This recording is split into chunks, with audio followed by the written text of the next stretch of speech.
നരേന്ദ്രമോദിയുടെ ദാസനായി പിണറായി വിജയൻ അധപ്പതിച്ചുവെന്ന് AICC general secretary KC Venugopal MP.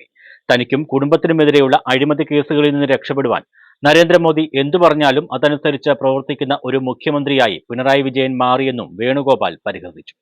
Gandhiji, Nehru, Azad, Patel തുടങ്ങിയ ദേശീയ നേതാക്കളുടെയും മുഗൾ ഭരണത്തിന്റെയും സംഭാവനകളെ ചരിത്രത്തിൽ നിന്നും ഇല്ലായ്മ ചെയ്ത് സംഘപരിവാർ പദ്ധതിയായ PM ശ്രീ നടപ്പിലാക്കുവാൻ മോദിയും അമിത്ഷായും ചേർന്ന് രഹസ്യ കൂടിക്കാഴ്ച നടത്തി. കരാറിൽ ഏർപ്പെട്ടതോടെ പിണറായി വിജയന്റെ തനിനിറം പുറത്തുവന്നിരിക്കുകയാണ്.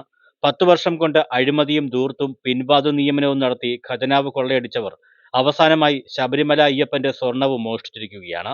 ദേവന്റെ സ്വത്ത് കട്ട മോഷണ കേസിൽ ജയിലിൽ അടയ്ക്കപ്പെട്ട നേതാക്കളുള്ള ലോകത്തിലെ ഏക രാഷ്ട്രീയ പാർട്ടിയായി CPM മാറിയെന്നും അദ്ദേഹം പറഞ്ഞു.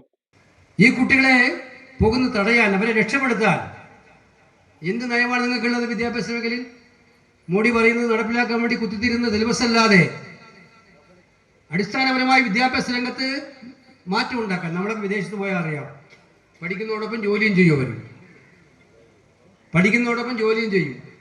അതുകൊണ്ട് അവർക്ക് പോക്കറ്റ് മണി കിട്ടും, അവരുടെ കാര്യങ്ങളെല്ലാം നടന്നു പോകും. ഇതുമായി ബന്ധപ്പെട്ട് കാലം മാറി വരുമ്പോൾ അതനുസരിച്ച് വിദ്യാഭ്യാസം കൊടുത്ത് നിങ്ങൾ ഒരു കുട്ടി ഇവിടുന്ന് പോകില്ലായിരുന്നു. പക്ഷെ 10 കൊല്ലമായിട്ട് ഒരു പദ്ധതിയില്ല. നിയോജകമണ്ഡലം UDF തെരഞ്ഞെടുപ്പ് പ്രചരണ സമ്മേളനത്തിൽ സംസാരിക്കുകയായിരുന്നു KC Venugopal. Chairman AM Kabeer അധ്യക്ഷത വഹിച്ചു. KPCC ജനറൽ സെക്രട്ടറിമാരായ E Sameer, KP Sreekumar, Johnson Abraham, T Sainulabdeen, Chirappurathu Murali, Aritha Babu, AJ Shajahan, AP Shajahan, CA Sadiq, M Vijaymohan, Noufal Chembakappally, G Baiju, KK Noushad, Kadayil Rajan, Shaiju Mukkil, PC Ranji തുടങ്ങിയവർ പങ്കെടുത്തു. News bureau, Kayamkulam.